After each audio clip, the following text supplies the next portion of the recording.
Les chirurgiens dentistes exposent moins leurs patients à un risque létal que leurs confrères médecins. Cependant, la morbidité de leurs actes peut avoir des conséquences importantes, telles que la lésion de structures nerveuses lors de chirurgie ou de traitements endodontiques, ou la blessure des tissus mous pendant l'utilisation des instruments rotatifs.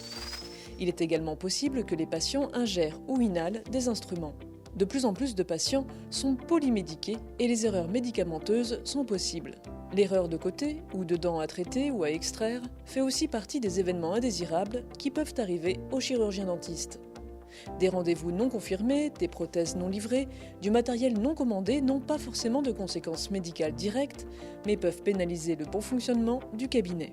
Saviez-vous que souvent dans ces cas, la simple interruption de tâches augmente l'erreur procédurale et de diagnostic de 14% et que le cerveau humain fait en moyenne 4 à 6 erreurs par heure? Alors, pourquoi l'erreur doit-elle être considérée comme une composante normale d'une activité de soins? Pourquoi la prise en compte uniquement des compétences techniques ne suffit pas à soigner correctement les patients? Quel est l'impact du stress sur l'erreur des soignants et de leurs collaborateurs? Quels sont les protocoles qui permettent de détecter les erreurs et qui permettent aussi de les bloquer ou d'en limiter les conséquences? Pour obtenir les réponses à toutes ces questions, rendez-vous le 23 février 2022 à 19h30 pour la conférence virtuelle « La sécurité des soins dentaires, l'erreur n'est pas une fatalité ». Inscrivez-vous sur prévention-médicale.org.